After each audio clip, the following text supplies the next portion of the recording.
애들만 위해 살다가는 우리 둘 다 죽어나요. 그럼 내가 뭘 어쩌란 말이야? 민서가 이렇게 잘하는데 포기하라는 거야. 그래, 포기하라고요.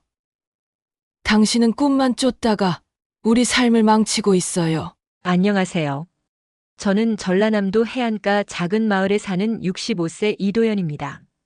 이곳은 파란 바다가 끝없이 펼쳐져 있고 바람이 나뭇잎을 흔드는 소리가 들려오는 고요한 마을입니다. 젊은 시절에는 바쁜 일상 속에서 이런 평화로움을 잘 느끼지 못했는데 은퇴하고 나서야 이곳의 아름다움을 제대로 알게 되었네요. 30년간 중학교 교사로 근무하다 은퇴한 지 5년이 됐습니다.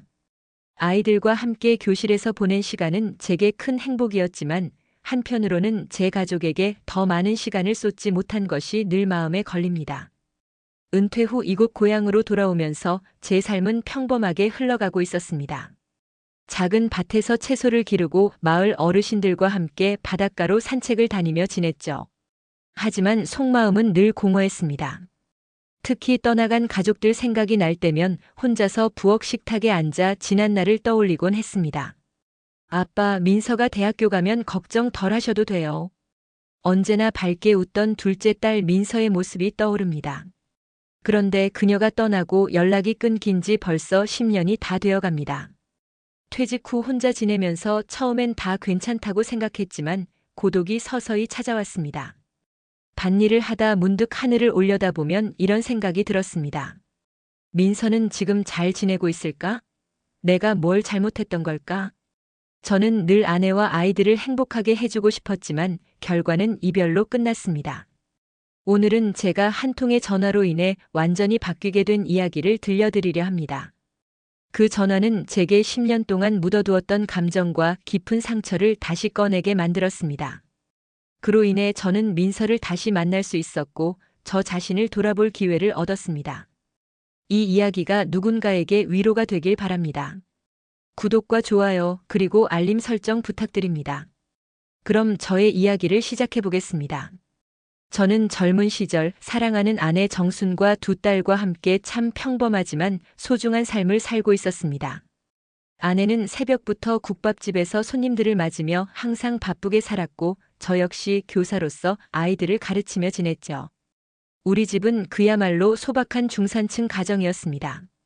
하지만 둘째 민서의 재능이 두드러지면서 우리의 평범했던 일상은 변하기 시작했습니다. 민서는 어린 시절부터 스케치북에 그림을 그리며 행복해하곤 했습니다. 학교에서 미술상을 받은 날 그녀는 집에 들어오자마자 작품을 보여주며 이렇게 외쳤습니다. 아빠, 나 나중에 이거 직업으로 삼고 싶어요. 민서의 눈빛은 정말 반짝였습니다. 그날 이후 민서는 본격적으로 미술을 배우기 시작했지만 문제는 학원비와 재료비였습니다. 유명 미술학원은 일반 학원보다 몇 배는 비쌌고 매달 고가의 캔버스와 물감도 필요했습니다. 저는 민서의 꿈을 위해 모든 것을 투자하고 싶었지만 현실은 쉽지 않았습니다. 도현 씨, 이러다 우리 다 망가져요. 어느 날 밤 정수는 국밥집에서 돌아와서 한숨을 내쉬며 말했습니다. 여보, 민서가 얼마나 재능이 있는지 알잖아. 우리가 조금만 더 고생하면 그녀가 성공할 수 있을 거야. 그 고생이 어디까지인지는 말 안 하겠어요? 나 이제 정말 체력이 안 돼요. 정순의 고단함은 점점 깊어졌습니다. 결국 저는 민서의 대학 등록금을 위해 은행에서 더 큰 대출을 받았습니다. 하지만 그 결정이 우리 가정을 더 큰 위기로 몰아넣을 줄은 몰랐습니다. 어느 날 밤 정수는 더 이상 참을 수 없다는 듯 폭발했습니다. 도현 씨, 당신은 왜 이렇게 현실을 못 봐요? 애들만 위해 살다가는 우리 둘 다 죽어나요. 그럼 내가 뭘 어쩌란 말이야? 민서가 이렇게 잘하는데 포기하라는 거야? 그래, 포기하라고요. 당신은 꿈만 쫓다가 우리 삶을 망치고 있어요. 그날 밤 정수는 처음으로 이혼 이야기를 꺼냈습니다. 우리 이렇게는 못 살아요. 난 애들 데리고 떠날 겁니다. 당신은 여기 남아서 당신 꿈이나 계속 쫓으세요. 정순의 목소리는 차갑고 단호했지만 눈에는 눈물이 가득했습니다. 저는 그 말을 듣는 순간 망치로 머리를 맞은 듯 충격을 받았습니다. 떠나다니. 그게 무슨 말이야? 어디로 간다는 거야? 서울로 갈 거예요. 애들 교육도 그렇고 나도 이제 내 삶을 다시 찾아야겠어요. 몇 주 후 정순과 두 딸은 떠날 준비를 마쳤습니다. 그날 아침 민서는 작은 종이봉투 하나를 제 손에 쥐어주었습니다. 아빠, 이건 제 마음이에요. 미안해요. 그리고 정말 고마웠어요. 그녀는 제 손을 꼭 잡으며 울음을 참으려 애쓰고 있었습니다. 봉투를 열어보니 민서가 그린 가족의 그림과 함께 짧은 편지가 들어 있었습니다. 아빠는 세상에서 제일 멋진 아빠예요. 꼭 다시 웃는 날이 오길 바라요. 정수는 짐을 들고 마지막으로 저를 돌아보며 말했습니다. 도현 씨, 당신도 이제 당신만의 삶을 살아봐요. 그리고 아무 말도 하지 못한 채 차가 출발했습니다. 저는 그 자리에 멍하니 서 있었습니다. 마치 제 심장에서 무언가를 도려낸 듯한 공허함이 몰려왔습니다. 그들이 떠난 후 저는 마치 유령 같은 삶을 살았습니다. 매일 출근과 퇴근을 반복하며 대출금을 갚는 데 전념했지만 마음속에는 거대한 구멍이 뚫린 듯 했습니다. 저녁이면 서랍 속에 남겨진 민서의 그림을 꺼내보며 혼잣말을 했습니다. 민서야, 너 잘 지내고 있는 거지? 그러던 어느 날 마을 장터를 돌다가 우연히 본 그림 한 점이 제 시선을 사로잡았습니다. 그것은 민서가 자주 그리던 그림과 똑같은 스타일이었습니다. 저는 가슴이 두근거렸습니다. 혹시 민서가 여기 있었던 걸까? 그 순간 묻어두었던 감정들이 폭발하며 딸을 다시 찾아야겠다는 결심이 들었습니다. 이렇게 가족과의 이별과 후회로 가득 찬 시간이 흘렀습니다. 그리고 저는 작은 단서를 바탕으로 다시 민서를 찾기로 마음먹게 됩니다. 그날 이후 저는 민서를 찾겠다는 결심을 굳혔습니다. 마을 장터에서 우연히 본 그림 한 점은 민서의 흔적이 분명하다고 느껴졌고 다시 연락을 시도해야 한다고 생각했습니다. 하지만 그동안 연락이 끊긴 딸에게 어떻게 다가가야 할지, 어디서부터 시작해야 할지 감이 잡히지 않았습니다. 민서야. 넌 대체 어디서 뭘 하고 있는 거니? 그날 밤 저는 오랫동안 열어보지 않았던 서랍 속 민서의 편지와 그림을 꺼내 들었습니다. 며칠 후 저는 그림을 그린 작가를 찾기 위해 장터에 다시 갔습니다. 그림을 판매하던 상인에게 물었습니다. 이 그림 혹시 누가 그린 건지 알 수 있을까요? 아, 이거요? 저도 직접 받은 거라. 가끔 작가분이 직접 와서 그림을 맡기고 가요. 혹시 작가 이름은 아시나요? 글쎄요, 이름은 모르겠는데 그 사람이 젊은 여자였어요. 한두 번 봤는데 요즘은 잘 안 오더라고요. 젊은 여자라는 말을 듣는 순간 제 머릿속에 민서의 얼굴이 떠올랐습니다. 그 사람이 다시 오면 꼭 알려주시겠습니까? 저는 명함을 건네며 간곡히 부탁했습니다. 그로부터 한 달이 지났습니다. 그림을 맡겼던 작가는 다시 나타나지 않았고 저는 또다시 단서를 놓친 것 같은 기분에 낙담했습니다. 그러던 어느 날 저녁 무렵 낯선 번호로 전화가 걸려왔습니다. 여보세요, 이도현 씨 맞으시죠? 네, 제가 맞습니다. 그런데 누구시죠? 저는 민서 친구 경아입니다. 민서 얘기 좀 드릴 게 있어서요. 갑작스러운 이름에 가슴이 덜컥 내려앉았습니다. 민서요? 그의 소식을 아세요? 지금 어디서 뭐 하고 있나요?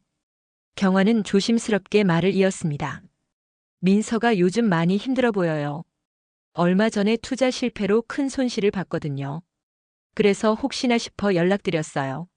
민서가 어려운 상황에 있다는 이야기를 듣는 순간 제 머릿속이 하얘졌습니다. 민서가 투자라니? 그 애가 왜 그런 일을? 경아는 민서의 연락처를 알려주며 한 가지 더 말했습니다. 사실 민서가 아버지 생각을 많이 하더라고요. 한번 직접 연락해 보시는 게 좋을 것 같아요. 저는 떨리는 손으로 경아가 준 번호를 눌렀습니다. 신호음이 몇 번 울린 뒤 드디어 민서의 목소리가 들렸습니다. 여보세요. 민서야. 나야. 아빠야. 그 순간 전화 너머에서 민서의 흐느낌이 들렸습니다. 아빠. 죄송해요. 정말 죄송해요. 아니야, 민서야. 내가 미안하다. 너 괜찮니? 어디야? 아빠가 지금 갈게. 민서는 서울 외곽의 작은 원룸에서 살고 있었습니다. 그녀를 만나러 가는 길 저는 온갖 생각에 사로잡혔습니다. 얼마나 힘들었을까? 왜 나에게 먼저 연락하지 않았을까? 그리고 동시에 나는 정말 좋은 아빠였을까라는 의문이 떠올랐습니다. 민서를 만난 순간 그녀의 변한 모습에 가슴이 무너졌습니다. 수척해진 얼굴과 초점 없는 눈빛. 한때 밝고 활기찼던 민서는 온데간데 없이 사라져 있었습니다. 민서야, 대체 무슨 일이야? 내가 왜 이렇게 된 거니? 민서는 울음을 삼키며 어렵게 말을 꺼냈습니다. 아빠, 제가 욕심을 냈어요. 미술로 성공하고 싶었는데 투자에 휘말려서 모든 걸 잃었어요. 그래도 왜 나한테 연락 안 했니? 아빠가 널 도와줄 수 있었잖아. 미안해서요. 아빠한테 짐이 되기 싫어서. 그 말을 듣는 순간 제 안에 있던 모든 감정이 터져나왔습니다. 민서야, 너는 내 딸이야. 내가 힘들면 아빠도 힘든 거야. 왜 나한테 숨겼어? 민서는 한동안 아무 말도 하지 못한 채 울기만 했습니다. 민서와의 대화는 쉽지 않았습니다. 저는 민서에게 고향으로 돌아와 함께 살자고 제안했지만 그녀는 머뭇거리며 대답했습니다. 아빠, 난 아직 다시 고향에 가는 게 두려워요. 엄마와 다혜 언니도 없고 거긴 나한테 너무 낯설어요. 민서야, 내가 어디에 있든 아빠는 널 지킬 거야. 우리 다시 시작해보자. 그날 밤 민서는 결국 고향으로 돌아가는 것을 약속했지만 그녀의 표정에는 여전히 망설임이 남아 있었습니다. 민서를 다시 만난 것은 기적 같았지만 우리 사이의 상처를 완전히 치유하기까지는 시간이 더 필요하다는 걸 느꼈습니다. 하지만 한 가지는 분명했습니다. 우리는 이제 다시 시작할 기회를 얻었고 그것만으로도 충분히 감사했습니다. 민서가 고향으로 돌아온 것은 이도현에게는 큰 기쁨이었습니다. 그녀가 어릴 적 뛰놀던 마당에서 다시 웃음을 되찾을 수 있길 바라며 이도현은 그녀를 정성껏 맞이했습니다. 하지만 기대와 달리 민서의 마음속에는 여전히 해결되지 않은 불안과 갈등이 남아 있었습니다. 민서는 고향 집으로 돌아온 첫날부터 마음이 무거웠습니다. 마을 사람들은 민서를 반갑게 맞이했지만 그녀는 그들의 시선에서 부담을 느꼈습니다. 민서야, 오랜만이네. 서울에서 잘 지냈어? 네, 잘 지냈어요. 그런데 많이 변했네요. 사람들의 친절한 말에도 민서는 자신이 이곳에 적응할 수 있을지 자신이 없었습니다. 밤이 되면 민서는 방 안에서 스케치북을 꺼내 들었지만 예전처럼 그림이 그려지지 않았습니다. 내가 정말 이곳에서 다시 시작할 수 있을까? 그녀는 스스로에게 질문하며 밤새 뒤척였습니다. 며칠 후 민서는 여전히 해결되지 않은 빚 문제를 아버지에게 털어놓았습니다. 아빠, 사실 저 아직 갚아야 할 돈이 많아요.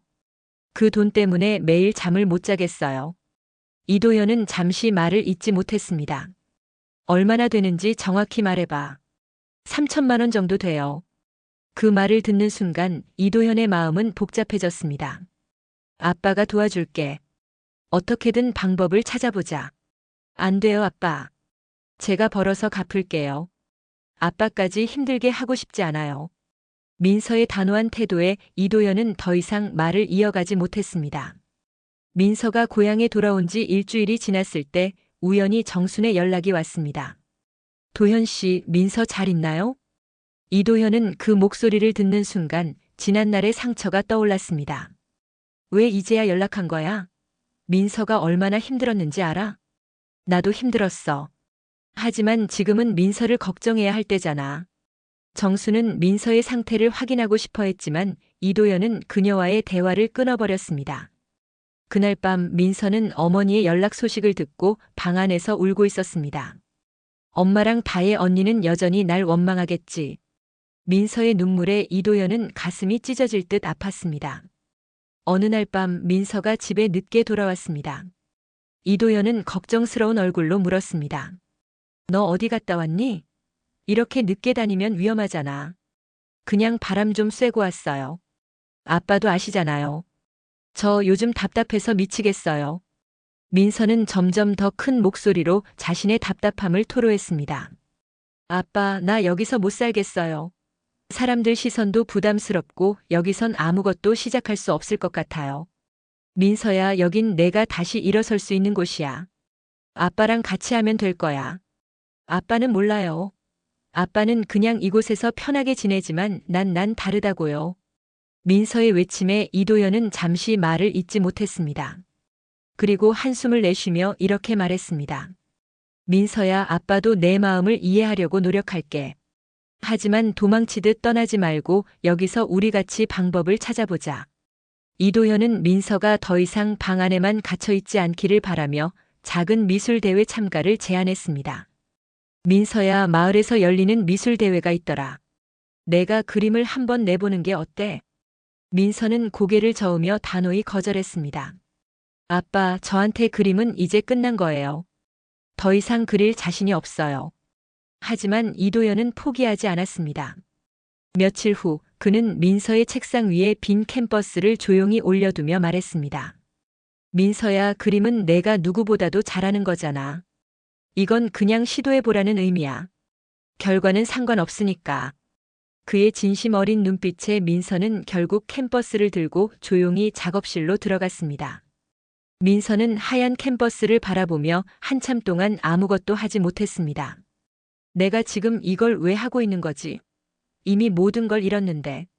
그녀는 붓을 손에 쥐었다가 내려놓기를 반복하며 깊은 갈등에 빠졌습니다. 그러다 우연히 작업실 한쪽에 놓인 어릴 적 아버지와 찍은 사진을 발견했습니다. 그 속에 이도연은 활짝 웃고 있었고 민서는 그 웃음을 보며 마음이 흔들렸습니다. 아빠는 내 꿈을 지켜주려고 그토록 애썼는데 난 지금 뭘 하고 있는 거지? 그녀는 다시 붓을 들었습니다. 한 번만 다시 그려보자. 그녀는 밤낮을 가리지 않고 그림에 몰두했습니다. 오랜만에 느껴보는 설렘과 긴장감이 그녀를 사로잡았고 손끝에서 그녀만의 독창적인 색채와 형태가 하나둘 완성되어 갔습니다. 대회가 열리는 날 민서는 작품을 안고 조심스럽게 행사장에 들어섰습니다. 그곳은 예상보다 훨씬 많은 참가자들로 붐비고 있었고 민서는 순간 압도당했습니다. 아빠, 나 여기서 괜히 온 것 같아요. 아니야, 민서야. 너는 충분히 잘했어. 내가 최선을 다한 것만으로도 아빠는 자랑스러워. 이도연의 격려에 민서는 떨리는 손으로 작품을 제출했습니다. 대회장 한편에 전시된 작품들을 보며 민서는 자신이 부족하다고 느꼈습니다. 저 사람들 작품은 이렇게 대단한데 내 그림이 경쟁이 될까? 하지만 그녀는 포기하지 않았습니다. 적어도 내가 그린 그림은 내 진심이 담겼으니까. 민서의 그림은 푸른 바다와 그 위를 비추는 노을을 배경으로 정처 없이 떠도는 작은 배 한 척을 그린 작품이었습니다. 배 위에는 작은 소녀가 앉아 있었고 그녀는 하늘을 바라보며 손을 뻗고 있었습니다. 그 그림은 마치 그녀 자신의 이야기를 담은 듯 했습니다. 잃어버린 방향을 찾아가는 여정. 작품 설명에 적힌 한 줄의 글귀가 사람들의 마음을 울렸습니다. 관객들은 그림 앞에 모여들었고 심사위원들은 그림의 감정적 깊이에 놀라워했습니다. 이 작품은 단순한 미적 표현을 넘어 마음속 깊은 곳을 울리는 힘이 있네요. 작가의 이야기가 궁금해지는군요. 결국 민서의 그림은 대회에서 대상을 받았습니다. 수상 발표가 나던 순간 민서는 믿기지 않는다는 듯 눈물을 흘렸습니다. 민서 씨, 축하드립니다. 이 그림에는 정말 특별한 이야기가 담겨 있는 것 같아요. 주최 측은 그녀의 그림을 다음 전시회에도 초청하며 민서에게 새로운 기회를 열어주었습니다. 무대 위에서 상을 받는 민서를 보며 이도현의 눈에도 눈물이 고였습니다. 내 딸이 이렇게 다시 일어설 수 있다니 정말 잘했다, 민서야. 대회가 끝난 뒤 민서는 이도현에게 말했습니다. 아빠, 나 정말 이걸 해낼 수 있을까 걱정했어요. 그런데 아빠가 있어서 끝까지 해볼 수 있었어요. 민서야, 너는 누구보다 강한 아이야. 이제 내가 하고 싶은 걸 맘껏 해봐. 아빠가 항상 내 곁에 있을게. 두 사람은 오랜만에 함께 웃으며 고향으로 돌아왔습니다. 민서는 대회에서의 성공을 계기로 다시 그림에 대한 열정을 되찾았고 이도연은 딸의 성장을 지켜보며 자신감을 느꼈습니다. 둘은 비로소 서로를 더 깊이 이해하고 의지할 수 있게 되었습니다. 민서가 대회에서 대상을 받은 후 그녀는 조금씩 자신감을 되찾아갔습니다. 그러나 이도연은 아직 풀리지 않은 마음 한구석이 있었습니다. 민서가 밝아지긴 했지만 어머니 정순과의 문제는 여전히 남아 있었기 때문입니다. 그리고 민서가 고향으로 돌아온 후에도 빚 문제를 해결하기 위해 자꾸만 혼자 해결하려는 모습을 보였죠. 며칠 후 민서는 한밤중에 몰래 집을 나섰습니다. 이도연은 새벽에 민서의 방이 텅 비어 있는 것을 보고 가슴이 철렁했습니다. 민서야, 민서야. 그는 급히 마을 곳곳을 찾아다니며 딸의 이름을 불렀습니다. 아빠 여긴 왜 오셨어요? 결국 마을 다리 근처에서 민서를 발견한 이도연은 다급히 그녀에게 다가갔습니다. 너 왜 이렇게 몰래 나가는 거야? 대체 무슨 일이야? 민서는 손에 뭔가를 꼭 쥔 채 울먹였습니다. 아빠, 이건 제가 벌어서 해결해야 하는 일이에요. 그런데 그게 너무 힘들어서. 그녀의 손에는 대출 문제를 해결하기 위해 준비한 계약서가 있었습니다. 하지만 민서가 잡은 길은 또 다른 무리한 투자와 관련된 것이었죠. 민서야, 내가 또 이런 걸 하려고 했던 거야? 아빠, 그냥 저 혼자 해결하고 싶었어요. 아빠를 또 힘들게 하고 싶지 않았어요. 넌 왜 자꾸 아빠를 밀어내는 거니? 힘들면 같이 해결하면 되잖아. 왜 내가 혼자 짊어지려는 거야? 민서는 울음을 터뜨렸습니다. 아빠, 난 정말 두려워요. 내가 아빠를 더 힘들게 하면 어떡하죠? 내가 또다시 실패하면 어떡해요? 이도연은 딸을 꼭 끌어안으며 말했습니다. 민서야, 실패는 괜찮아. 하지만 내가 이렇게 힘들어하는 걸 혼자 감당하게 둘 순 없어. 아빠는 내 아빠잖아. 그러니까 함께 해결하자. 우리 둘이. 이도현이 민서를 꼭 끌어안고 다리를 건너 집으로 데려간 밤, 민서는 방 안에 앉아 한동안 말없이 손을 꼭 움켜쥐고 있었습니다. 이도현은 딸이 차분해질 때까지 조용히 기다렸습니다. 민서야, 이제 아빠한테 말해봐. 내 마음속에 있는 것들 전부 다. 이도현의 부드러운 목소리가 방 안의 정적을 깼습니다. 민서는 고개를 숙인 채 떨리는 손으로 눈가를 훔치며 어렵게 입을 열었습니다. 아빠, 사실 너무 무서워요. 뭐가 무섭다는 거니? 나요. 제가 뭘 해도 또 실패할 것 같아요.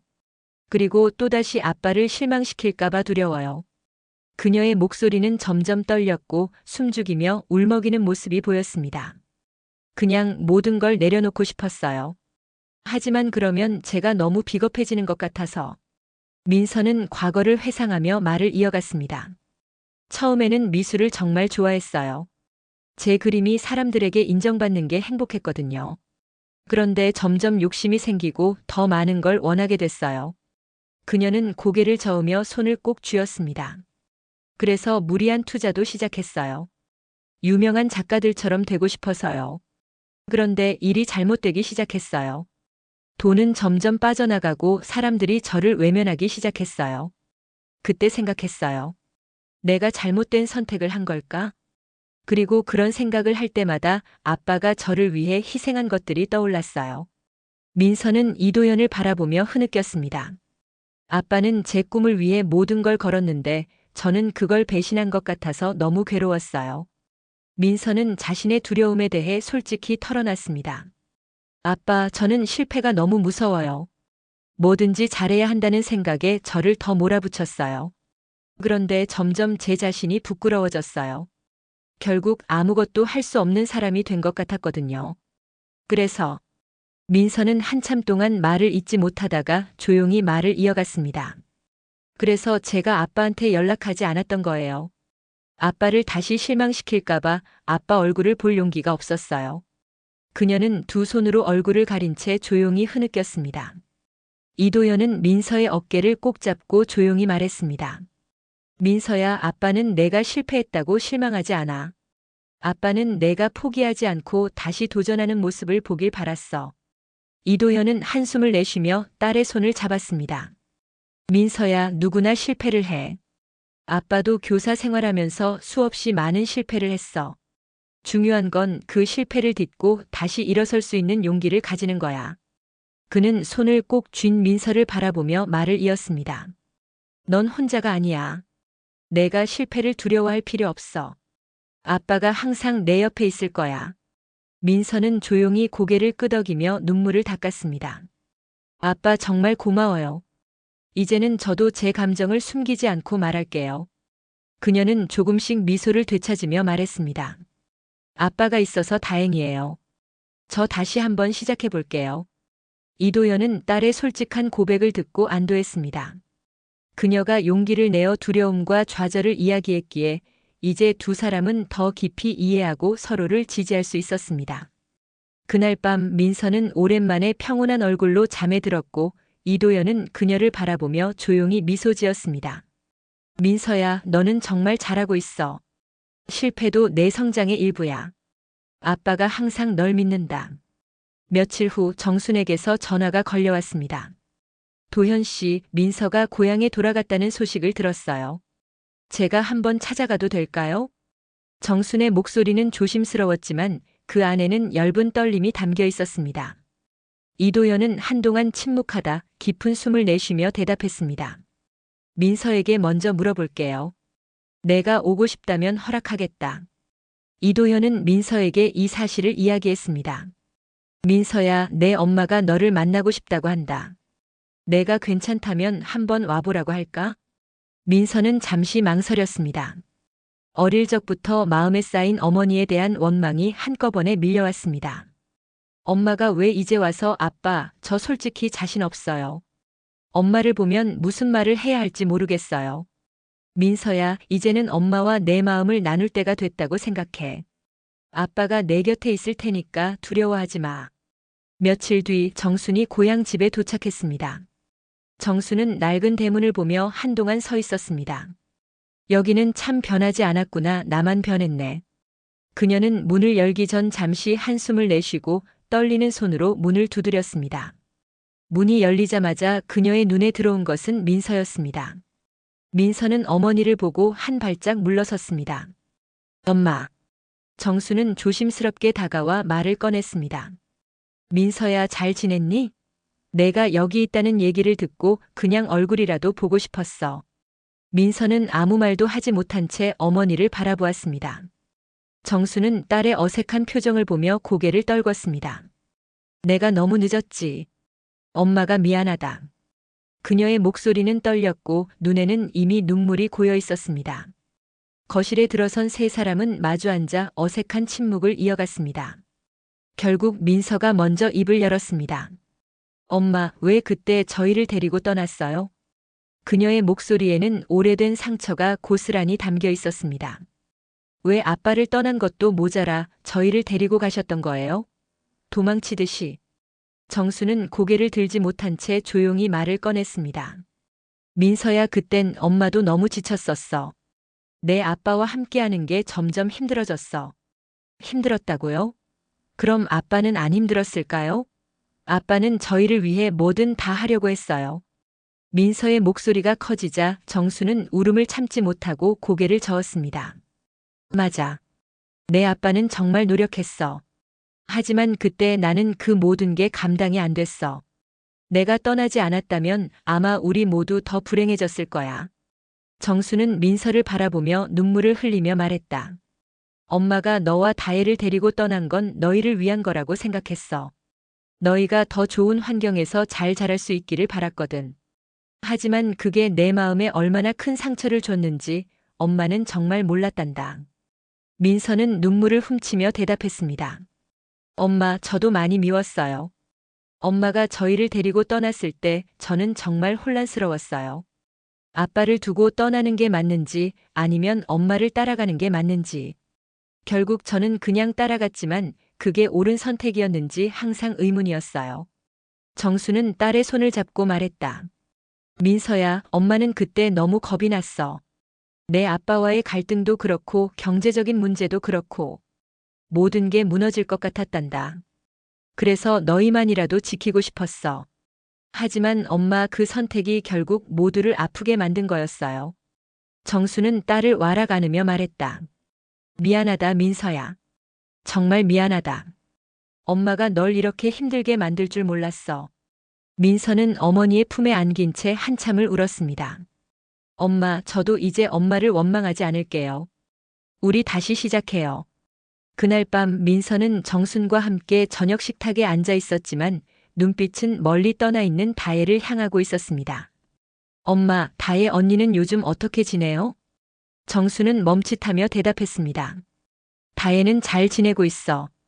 하지만 너희 둘 사이를 다시 잇는 데는 시간이 좀 필요할 거야. 민서는 씁쓸한 미소를 지으며 말했다. 언니가 저를 미워해도 어쩔 수 없죠. 엄마가 그렇게 떠난 뒤로 우리가 정말 가족인지 모르겠으니까요. 이도연은 그들의 대화를 들으며 눈을 감았습니다. 우리 가족은 아직 완전하지 않다.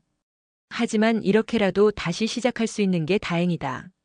민서와 다혜는 어릴 적에 가까운 자매였습니다. 다혜는 첫째로서 책임감이 강하고 목표가 뚜렷했으며 의사가 되기 위해 열심히 공부했습니다. 반면 민서는 창의적이고 자유로운 성격으로 미술에 대한 꿈을 키우며 조금은 다른 방식으로 자신의 길을 찾아갔습니다. 하지만 두 사람 사이에 금이 가기 시작한 것은 어머니 정순이 민서의 미술 교육을 위해 집안의 자원을 더 많이 쏟아붓게 되면서부터였습니다. 다혜는 중학교 시절부터 학업에 열중하며 의사가 되기 위한 준비를 시작했습니다. 하지만 민서가 고등학교에 입학하며 미술학원과 재료비로 많은 비용이 들어가자 다혜는 자신이 조금씩 뒷전으로 밀린다고 느끼기 시작했습니다. 엄마, 저 학원 교재비가 모자라요. 이번에 필요한 문제집이 있거든요. 정수는 한숨을 쉬며 대답했습니다. 다혜야, 이번 달엔 민서 학원비가 많이 들어가서 조금만 참아줄래? 다음 달엔 꼭 사줄게. 다혜는 불만을 삼키며 고개를 끄덕였지만 그녀의 마음속엔 서운함이 쌓여갔습니다. 정수는 서울로 이사를 결정하며 두 딸의 미래를 위해 자신이 생각하기에 더 나은 선택을 하려고 했습니다. 하지만 그 과정에서 민서의 미술 진로를 우선시했기에 다혜는 더 큰 배신감을 느꼈습니다. 다혜야, 서울로 가면 민서가 좋은 미술 학원에 다닐 수 있잖니. 내 학업도 좋은 환경에서 계속할 수 있고. 엄마, 그런데 왜 항상 민서가 먼저인가요? 저도 필요한 게 많아요. 다혜야, 넌 이미 스스로 잘하고 있잖아. 민서는 아직 손이 많이 가는 아이야. 정순의 말은 다혜에게 상처가 되었습니다. 나는 언제나 잘하니까 괜찮다고 생각하는 거구나. 민서가 더 중요하다는 뜻이겠지. 서울로 이사한 후 다혜는 자신이 원하던 대학에 진학했습니다. 하지만 그 과정에서 민서의 미술 대회 준비와 학원비가 계속 우선시되며 다혜는 학비 지원조차도 민서에게 밀리는 듯한 상황에 놓였습니다. 엄마, 이번 학기 등록금이 부족해요. 이번엔 제 학비 좀 먼저 신경 써주시면 안 돼요? 다혜야, 민서가 이번에 중요한 미술 대회가 있어서 재료비가 필요해. 너는 대출을 좀 알아보자. 괜찮지? 민서가 또 먼저군요. 다혜는 아무 말 없이 대출을 알아봤지만 마음속엔 불만과 서운함이 깊어졌습니다. 항상 민서가 먼저야. 나도 열심히 살고 있는데 왜 내 노력을 아무도 알아주지 않을까? 민서가 대학 진학 후 투자 실패로 모든 것을 잃고 집으로 돌아왔다는 소식을 들었을 때 다혜의 감정은 폭발했습니다. 엄마, 민서가 실패했대요? 그동안 그렇게 돈과 시간을 쏟아부었는데 결국 이런 결과라고요? 정수는 민서를 두둔하려 했습니다. 민서가 힘든 시간을 보낸 건 맞지만 그 아이도 잘해보려고 노력했어. 너도 이해해줘야지. 이해하라고요? 엄마가 항상 민서만 이해하고 감싸주니까 이 상황까지 온 거 아니에요? 제가 그동안 희생했던 건 아무 의미 없었던 거군요. 다혜는 이후 민서와의 연락을 끊고 심지어 가족 행사에도 참석하지 않게 되었습니다. 민서는 다혜가 자신을 미워하는 이유를 잘 알고 있었습니다. 엄마, 언니는 제가 실패한 걸 보며 날 더 미워할 거예요. 다혜 언니는 제가 항상 가족의 짐이었다고 생각할 거예요. 정수는 민서의 손을 잡으며 말했다. 민서야, 내 언니도 상처가 많아. 하지만 그건 내 잘못이 아니야. 언젠가 다혜도 이 모든 걸 이해할 날이 올 거야. 민서는 고개를 떨구며 중얼거렸습니다. 아니요, 엄마. 언니가 저를 용서할 리 없어요. 그동안 제가 받은 관심과 도움, 그리고 제가 실패한 결과까지. 언니는 아마 저를 평생 원망할 거예요. 민서와 다혜 사이의 갈등은 단순한 오해를 넘어 두 사람 모두가 느낀 상처와 배신감에서 비롯된 것이었습니다. 정수는 두 딸을 다시 이어주고 싶었지만 자신이 만든 선택이 불러온 결과임을 누구보다 잘 알고 있었습니다. 민서야, 다혜와 너희가 다시 만나려면 시간이 좀 필요할 거야. 하지만 엄마가 도와줄게. 너희 둘이 다시 가족으로 돌아올 수 있도록. 그날 밤 민서는 어머니와 짧은 대화를 나눈 후 방으로 들어갔습니다. 정수는 이도현에게 조용히 다가가 속삭였습니다. 도현 씨, 민서가 조금 더 시간을 줘야 할 것 같아요. 이 아이는 아직 저를 용서하지 못했어요. 그럴 거야. 민서뿐 아니라 다혜와의 연결도 다시 이어줘야겠지. 우리 둘 다 해야 할 일이 많아. 정수는 고개를 끄덕이며 문 밖을 나섰습니다. 이제야 알겠다. 내가 떠난 게 얼마나 큰 상처를 남겼는지. 민서는 방 안에서 혼자 창문 밖을 바라보며 작은 목소리로 중얼거렸습니다. 언니, 엄마, 우리 다시 만날 수 있을까? 민서는 어머니 정순과의 화해를 통해 조금씩 마음을 열기 시작했지만 여전히 다혜와의 관계는 마음속 큰 짐으로 남아 있었습니다. 그녀는 다혜가 자신을 얼마나 원망하고 있는지 잘 알고 있었지만 어디서부터 시작해야 할지 몰라 망설이고 있었습니다. 어느 날 밤 민서는 침대 옆에 놓인 낡은 사진첩을 꺼내 들었습니다. 사진첩 속에는 어린 시절 다혜와 함께 찍은 사진들이 담겨 있었습니다. 사진 속 다혜는 책을 들고 환하게 웃고 있었고 민서는 색연필로 무언가를 그리고 있었습니다.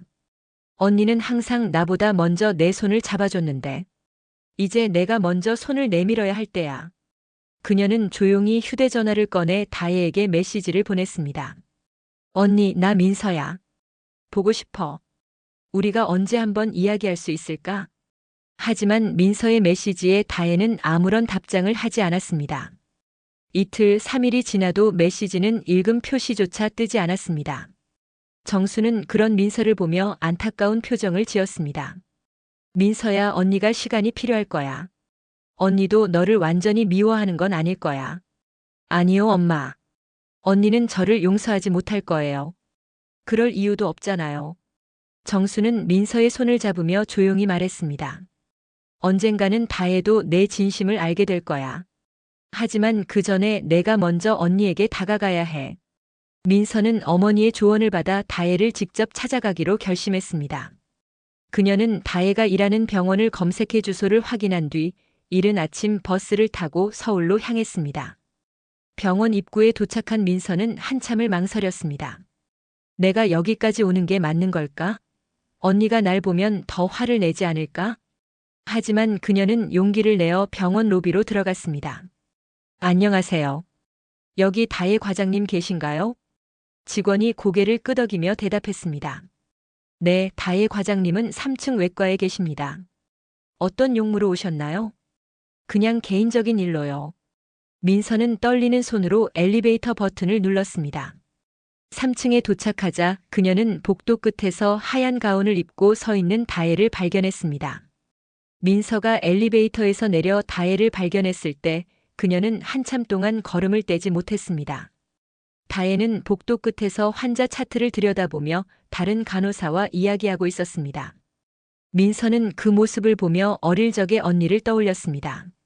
언니는 항상 이렇게 앞서가는 사람이었지 나는 그걸 따라가지 못했을 뿐인데. 조용히 한 걸음 한 걸음 다가간 민서는 떨리는 목소리로 말을 꺼냈습니다. 언니. 다혜는 고개를 돌려 민서를 바라보았습니다. 순간 그녀의 표정이 굳어졌습니다. 민서? 너 여긴 왜 왔어? 다혜는 한숨을 쉬며 차트를 옆에 두고 민서를 바라봤습니다. 여긴 병원이야. 이런 곳까지 찾아오는 건 좀 아니지 않니? 미안해, 언니. 정말 미안해. 그런데 내가 언니를 만나고 싶었어. 이런 방식이 맞다고 생각했어? 내가 얼마나 바쁜지 알면서. 다혜의 말투는 차가웠고 민서는 움츠러들었습니다. 언니, 내가 잘못했어. 언니가 나를 얼마나 원망하는지 알아. 그래서 직접 말하고 싶었어. 원망한다고? 내가 그걸 안다면 여길 오는 대신 나한테 시간을 좀 줘야 하는 거 아니니? 다혜의 목소리에는 억눌린 분노가 묻어났습니다. 내가 내 실패 때문에 얼마나 더 힘들어야 했는지 알아? 엄마가 내 미술 학원비 대주느라 나한테는 항상 뒷전이었고 결국엔 내가 다 잃었다는 소식만 남겼어. 민서는 언니의 말에 차마 고개를 들지 못했습니다. 언니 정말 미안해. 나도 내가 받은 것만큼 책임지지 못한 게 얼마나 부끄러운지 알아. 그런데 이제라도 우리 다시 이야기를 나눌 수 없을까? 민서가 눈물로 말하자 다혜는 잠시 민서를 바라보다가 고개를 돌렸습니다. 미안하다는 말만으로 모든 게 해결되지 않아. 난 내가 희생한 시간과 노력을 다시 돌려받을 수도 없잖아. 알아, 언니. 내가 한 말이 언니를 더 화나게 할 수도 있다는 걸 알아. 그치만 나도 정말 너랑 멀어진 게 너무 힘들어. 민서의 떨리는 목소리에 다혜는 차마 차갑게 돌아서지 못하고 발을 멈췄습니다. 민서야, 지금은 시간이 없어. 나중에 차 한잔 하면서 이야기하자. 그땐 나도 조금 더 차분히 내 이야기를 들어볼게. 민서는 다혜가 내민 작은 가능성에 울컥하며 대답했습니다. 정말 고마워, 언니. 그게 언제가 돼도 괜찮아. 기다릴게. 다혜는 짧게 고개를 끄덕이며 다시 병원 안으로 사라졌습니다. 병원을 떠나는 민서의 발걸음은 가벼우면서도 무거웠습니다. 언니는 아직 나를 용서할 준비가 되지 않았어. 하지만 적어도 날 완전히 밀어내진 않았어. 그걸로도 충분히 시작할 수 있어. 가족의 만남 이후 네 사람은 서로의 거리를 좁히기 위해 작은 노력들을 시작했습니다. 비록 모든 상처가 완전히 치유된 것은 아니었지만 그들은 서로를 이해하려는 의지와 애정으로 조금씩 관계를 회복해 나갔습니다. 민서는 공방에서 새로운 작품 활동에 몰두하기 시작했습니다. 이번에는 단순히 자신의 이야기를 담는 그림이 아니라 어릴 적 가족과 함께했던 순간들을 떠올리며 추억을 재해석한 작품들이었습니다. 엄마, 언니, 아빠, 제가 그림 전시회를 열기로 했어요. 어느 날 민서는 정순과 다혜에게 이 소식을 전하며 말했다. 이번 전시회는 제가 진짜로 하고 싶었던 이야기들을 그려봤어요. 특히 우리 가족 이야기를 많이 담았어요. 정수는 딸의 이야기를 들으며 환하게 웃었습니다. 민서야, 정말 대단하구나. 엄마가 꼭 보러 갈게. 다혜도 조용히 고개를 끄덕이며 말했다. 나도 가볼게. 내가 어떤 그림을 그렸는지 궁금하네. 다혜는 이도현과의 만남 이후 어느 날 아버지에게 직접 전화를 걸었습니다. 아빠, 이번 주말에 전라도에 내려갈게요. 그냥 아빠가 어떻게 지내는지 보고 싶어서요. 이도현은 딸의 말에 잠시 말을 잇지 못하다 떨리는 목소리로 대답했습니다. 그래, 다혜야. 와라. 아빠가 내가 좋아하던 전주 비빔밥도 준비해둘게. 주말 아침 다혜는 고향으로 내려가는 기차에 몸을 실었습니다. 오랜만에 마주한 고향 풍경은 그녀의 마음을 복잡하게 했습니다. 여기서 엄마와 민서를 데리고 떠났었지. 그때 아빠가 얼마나 외로웠을까. 전라도에 도착한 다혜는 아버지의 집으로 향했습니다. 문을 열자 이도현이 반갑게 딸을 맞이했습니다. 다혜야, 정말 오랜만이다. 내가 와줘서 정말 고맙다. 그날 저녁 두 사람은 오랜만에 함께 식사를 하며 대화를 나눴습니다. 다혜야, 내가 여기까지 와줘서 아빠가 참 고맙다. 너랑 이렇게 앉아서 얘기하는 게 이렇게 행복한 건지 몰랐어. 다혜는 조용히 고개를 끄덕이며 대답했습니다. 아빠, 나도 아빠한테 더 많이 마음을 열려고 해요. 그동안 너무 아빠를 미워했던 것 같아서요. 어느 날 저녁 민서와 정수는 함께 저녁 식사를 마친 뒤 주방에서 조용히 차를 마시고 있었습니다. 정수는 한동안 침묵하다가 민서를 바라보며 입을 열었습니다. 민서야, 엄마가 요즘 너희 아빠와 다혜를 보면서 많은 생각이 들더라. 사실 엄마도 그때 참 힘들었어. 민서는 찻잔을 내려놓으며 어머니의 표정을 유심히 살폈습니다. 평소 강해 보이던 어머니의 얼굴에 어딘가 모르게 미묘한 슬픔이 서려 있었습니다. 엄마, 무슨 말씀이세요? 정수는 깊은 한숨을 내쉬며 말을 이었습니다. 엄마가 너희를 데리고 서울로 떠났을 때 그게 너희를 위한 가장 좋은 선택이라고 믿었어. 그땐 아빠랑 계속 살면서 너희를 제대로 키울 자신이 없었거든. 너랑 다혜를 데리고 서울로 떠난 건 아마 내가 선택한 가장 큰 도박이었을 거야. 아빠와 떨어져 살면서 내가 너희에게 더 좋은 환경을 만들어줄 거라고 생각했거든. 정순의 목소리는 떨리고 있었지만 그녀는 담담히 이어갔습니다. 근데 민서야. 그게 정말 맞는 선택이었는지 지금도 모르겠어. 민서는 어머니의 손을 잡으며 조심스럽게 물었습니다. 엄마, 왜 그런 생각을 하세요? 저희는 엄마 덕분에 많이 배웠잖아요. 정수는 고개를 저으며 쓴웃음을 지었습니다. 그랬을까? 엄마는 내 언니가 늘 뒷전으로 밀려나는 걸 보면서도 너의 꿈을 위해 최선을 다해야 한다는 생각만 했어. 그리고 그게 결국 다혜를 얼마나 외롭게 만들었는지 그때는 몰랐어. 다혜한테는 미안하다는 말조차 못했어. 너는 잘할 거다라는 말로 그 애를 위로했다고 생각했는데 그 말이 그 애한테는 얼마나 큰 짐이 됐을지 몰랐지. 정수는 눈물을 훔치며 민서를 바라보았습니다. 그리고 너한테도 미안했어. 내가 실패했을 때 엄마는 내 마음을 위로하기보단 다혜에게 내 책임을 대신 떠맡게 한 것 같아. 민서는 어머니의 떨리는 손을 잡으며 위로했습니다. 엄마, 저도 알아요. 그때 엄마가 얼마나 힘들었는지도 이해해요. 언니도 시간이 지나면 엄마를 이해할 거예요. 정수는 고개를 끄덕이며 흐릿한 미소를 지었습니다. 민서야, 내 말처럼 나도 희망을 가져볼게. 너희 아빠와 다혜, 그리고 내가 서로 더 잘 이해할 수 있도록 내가 더 노력해야겠지. 그날 이후 정수는 가족 사이를 더욱 이어주는 역할을 자처했습니다.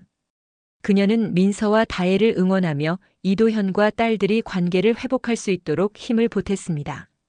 그녀의 진심 어린 후회와 결심은 가족이 서로를 이해하는 데 있어 중요한 밑거름이 되었습니다. 민서의 전시회는 가족이 모두 한자리에 모이는 특별한 기회가 되었습니다. 이도현은 먼 길을 마다하지 않고 서울로 올라왔고 정순과 다혜는 민서를 축하하며 전시장으로 향했습니다. 전시장의 한가운데에는 가족을 주제로 한 그림이 걸려 있었습니다. 이 그림은 제가 어릴 적부터 지금까지 우리 가족을 떠올리며 그린 거예요. 가족이 멀리 떨어져 있었던 시간도 있었고 힘들었던 날들도 있었지만 결국 우리는 다시 이렇게 함께할 수 있었어요. 민서의 설명을 들으며 네 사람은 그림 앞에서 한참 동안 말없이 서 있었습니다. 이도현은 그림을 보며 조용히 말했다. 민서야, 정말 멋지다. 내가 이렇게 우리 이야기를 담아줘서 정말 고맙다. 다혜도 그림을 바라보며 희미한 미소를 지었습니다. 민서야, 내가 정말 많이 성장했구나. 이 그림이 나한테도 큰 위로가 되는 것 같아. 정수는 딸들과 남편을 번갈아 바라보며 눈물을 훔쳤습니다. 우리 정말 고생 많았네. 그래도 이렇게 다시 모일 수 있어서 엄마는 너무 행복하다. 그날 이후 가족은 각자의 삶에서 서로를 지지하며 새로운 관계를 이어갔습니다. 민서는 그림을 통해 가족의 사랑을 재발견했고 다혜는 아버지와의 관계를 회복하며 새로운 가족의 모습에 적응해 갔습니다. 정순과 이도현은 과거의 상처를 뒤로하고 앞으로 더 나은 부모로서 딸들에게 든든한 울타리가 되어주기로 다짐했습니다. 가족은 비록 멀리 떨어져 살고 있었지만 마음은 이전보다 더 가까워졌습니다. 민서의 전시회가 끝난 후 다혜는 조용히 민서를 불렀습니다.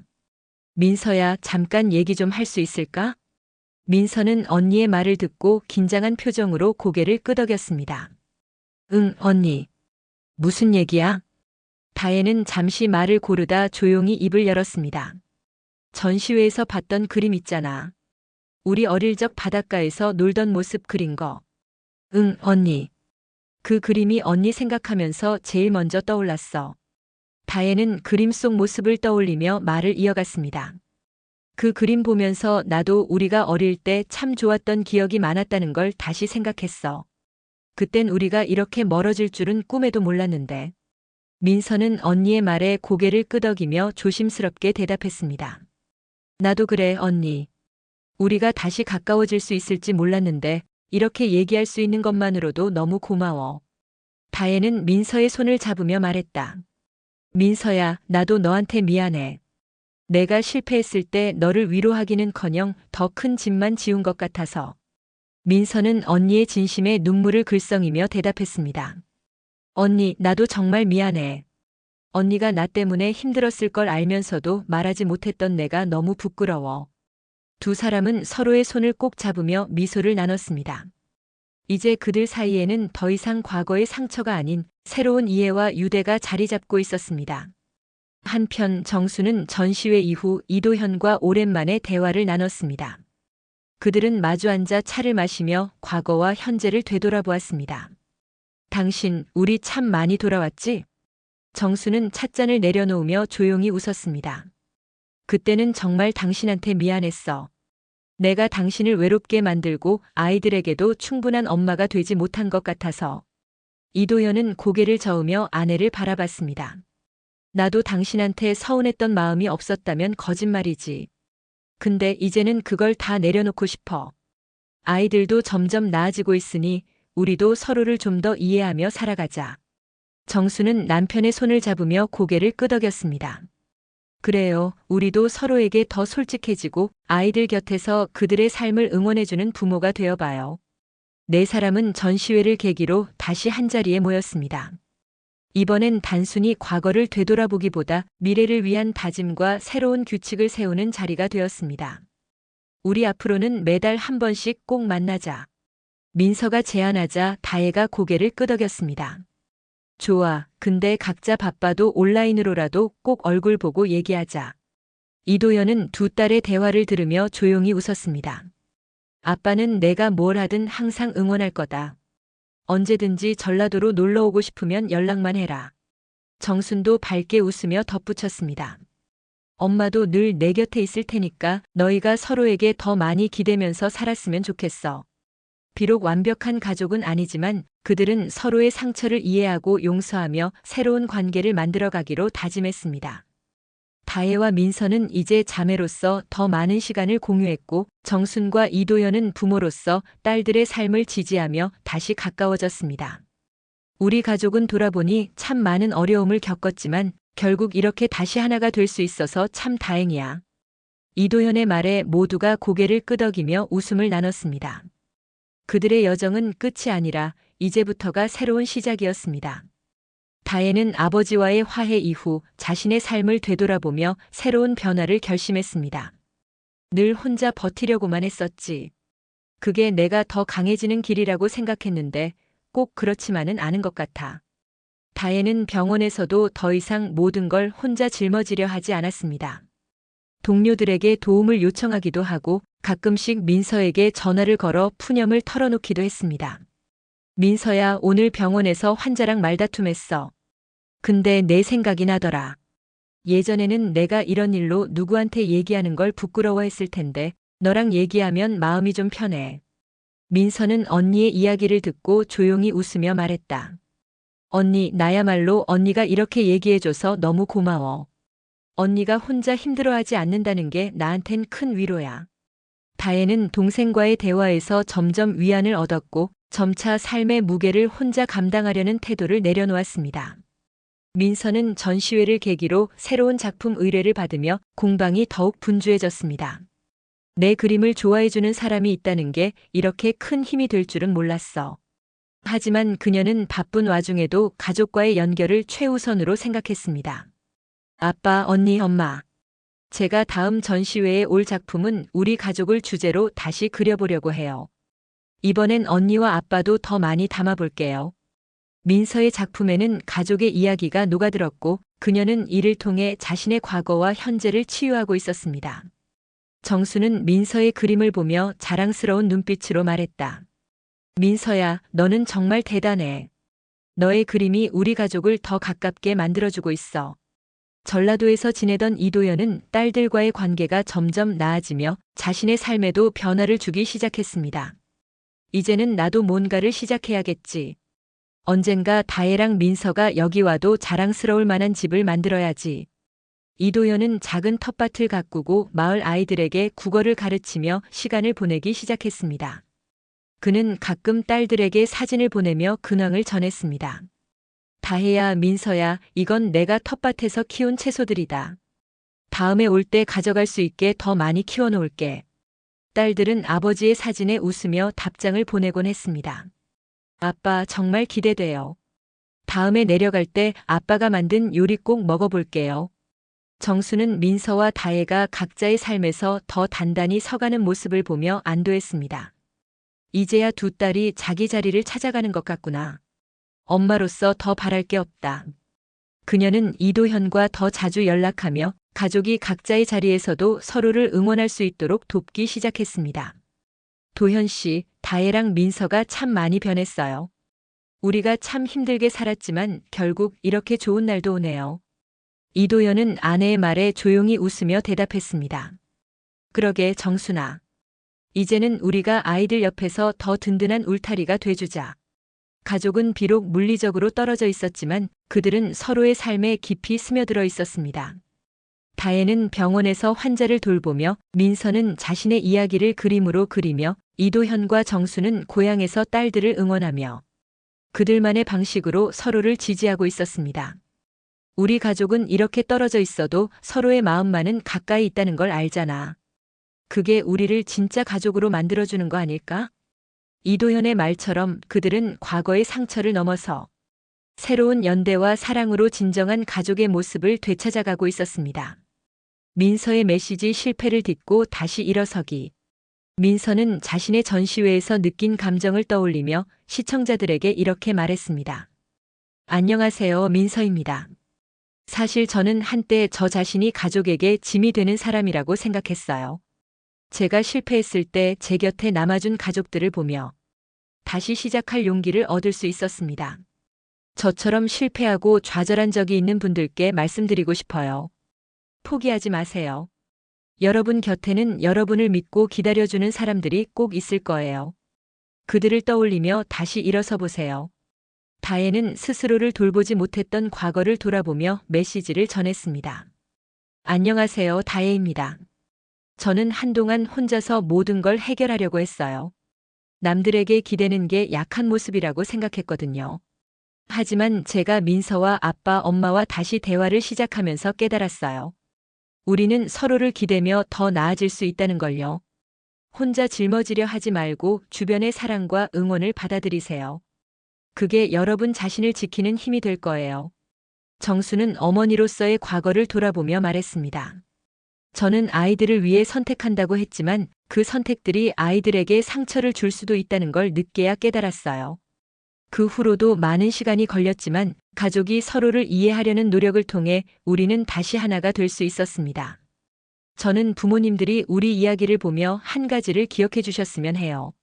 완벽한 부모는 없지만 아이들의 목소리를 듣고 그들의 마음을 이해하려고 노력한다면 언제든 다시 시작할 수 있다는 걸요. 이도현은 아버지로서의 역할과 깨달음을 담아 메시지를 전했습니다. 안녕하세요, 이도현입니다. 저는 아버지로서 많은 걸 놓쳤습니다. 아이들이 얼마나 외로웠는지, 얼마나 많은 짐을 짊어지고 있었는지 알지 못했죠. 그런데 가족이라는 건 언제든 서로를 기다려주고 다시 연결될 수 있다는 믿음으로 이어진다고 생각해요. 혹시 여러분이 가족과 멀어져 있다면 용기를 내서 한 발짝 다가가 보세요. 그 작은 걸음이 큰 변화를 가져올지도 모릅니다. 가족의 이야기는 단순히 화합과 갈등의 해결을 넘어서 서로의 상처를 이해하고 치유하며 함께 성장하는 과정을 보여줍니다. 가족은 완벽하지 않지만 서로를 기다리고 손을 내밀어 줄 수 있는 존재라는 것을 잊지 마세요. 여러분의 가족에게 오늘 작은 한 걸음을 내딛어 보세요. 마지막으로 내 가족은 시청자에게 함께 인사를 전합니다. 우리 이야기를 들어주셔서 감사합니다. 여러분도 각자의 자리에서 서로를 응원하며 더 단단한 관계를 만들어 가시길 바랍니다. 구독과 좋아요, 그리고 알림 설정 잊지 말아주세요. 다음에도 따뜻한 이야기로 찾아뵙겠습니다.